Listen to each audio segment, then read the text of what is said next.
Olá! Hoje a gente vai mergulhar fundo nas antigas profecias de Zacarias. É um texto que, apesar de ser milenar, parece um verdadeiro roteiro de esperança, sabe? Sobre como reconstruir tudo depois de uma devastação completa. É uma história de retorno, de purificação e, olha, com uma visão de futuro bem surpreendente. E essa é a grande questão que o livro de Zacarias coloca na mesa. Pensa só, depois de décadas no exílio, o povo de Judá finalmente volta para casa, mas encontra uma Jerusalém completamente destruída. O desafio não era só levantar muros e prédios de novo. Era reconstruir a identidade, a fé, o propósito como nação. E é aí que as visões de Zacarias entram em cena para dar um norte. A nossa análise vai passar por 5 pontos principais. A gente começa com o chamado fundamental que é feito ao povo, depois explora aquelas famosas visões cheias de símbolos de restauração. Na sequência, vamos ver o papel dos líderes e do Espírito de Deus, a nova definição de justiça e, para fechar, a visão impressionante do futuro de Jerusalém. Então vamos lá, a história toda não começa com uma visão super complexa não. Começa com uma mensagem bem direta, bem simples. O povo tinha acabado de voltar do exílio na Babilônia para uma terra que eles mal reconheciam. O ânimo, claro, estava lá embaixo e o futuro era uma grande interrogação. E aqui está o ponto central de tudo. Antes de qualquer promessa de levantar muros ou templos, vem um chamado para uma reconstrução espiritual. A mensagem de Deus através de Zacarias é, basicamente, um convite para reatar os laços. A restauração da nação começa, antes de mais nada, com a restauração do relacionamento com Deus. E essa mensagem não vem do nada. Ela chega depois de um período muito longo e doloroso. 70 anos. É praticamente uma vida inteira debaixo do peso do que era visto como a ira divina. Mas agora, o texto diz que essa ira está se transformando em ardente amor, em compaixão. A maré, finalmente, está virando.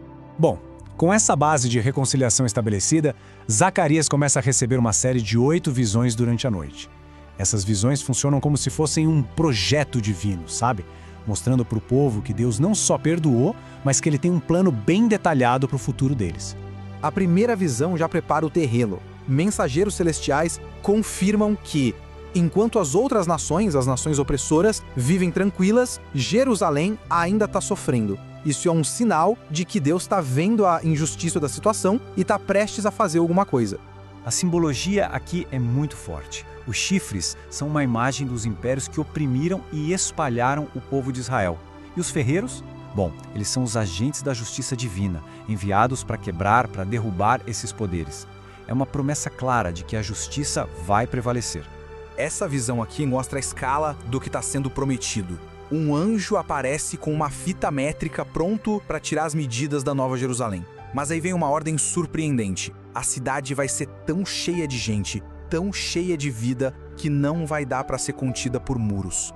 É uma visão de um crescimento, assim, explosivo, sem limites. Mas, peraí, uma cidade sem muros? Como é que fica a segurança? A resposta é essa aqui. A proteção não viria de pedra e argamassa, viria da presença direta de Deus, descrita como um muro de fogo. A segurança e a glória da cidade seriam o próprio Deus morando ali, no meio de tudo.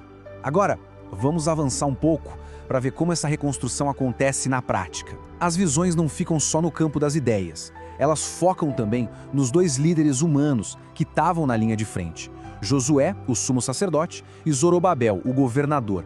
E aqui a gente tem 2 cenas muito poderosas. Primeiro, Josué passa por uma purificação simbólica. As roupas sujas dele, que representavam o pecado e a culpa de toda a nação, são trocadas por roupas novas, de festa. Depois, Zorobabel, o cara que começou a reconstruir o templo no meio de um monte de dificuldades, recebe a garantia de que ele mesmo vai terminar a obra.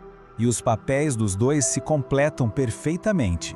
Josué cuida da restauração espiritual, da purificação do povo. Enquanto isso, Zorobabel lidera a reconstrução física do centro de adoração, que era o templo.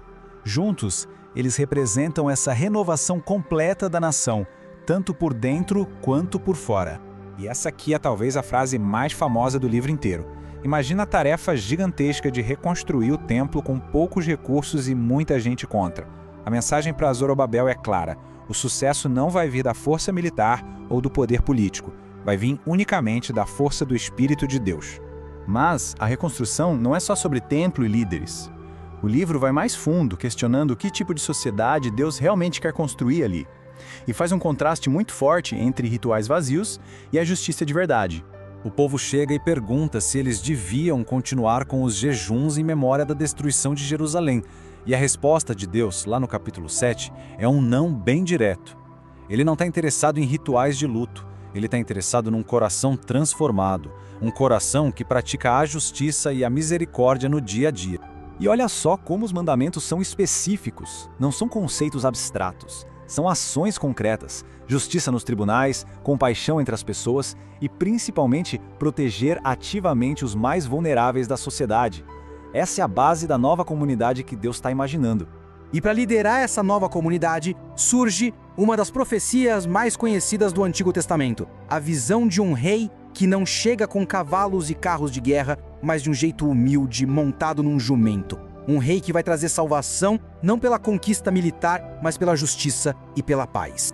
Chegando na parte final do livro, a gente entra numa outra dimensão. A visão agora é sobre o fim dos tempos, uma transformação dramática, cósmica, com Jerusalém no centro de tudo.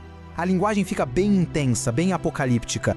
A sequência de eventos aqui é de tirar o fôlego. Primeiro, Jerusalém enfrenta um ataque final de todas as nações. Mas no momento mais sombrio, o próprio Senhor, o nome que o texto usa para Deus, intervém diretamente. A geografia do lugar é alterada, o Monte das Oliveiras se parte ao meio e a vitória divina estabelece um novo reinado de paz. E o resultado final disso tudo é surpreendente. Jerusalém se torna o centro espiritual do mundo e, numa reviravolta incrível, os sobreviventes daquelas nações que atacaram a cidade agora viajam para lá todo ano para adorar o Deus de Israel. Os inimigos se tornam adoradores. E essa é a declaração final, a que amarra todas as pontas. A visão toda culmina num mundo onde a soberania de Deus é reconhecida por todos, universalmente. Toda a confusão, toda a idolatria do mundo dão lugar a uma clareza definitiva. E assim, a jornada de Zacarias, que começa com aquele apelo simples de "voltem para mim", termina com essa visão de restauração universal. Isso nos deixa com uma reflexão, né?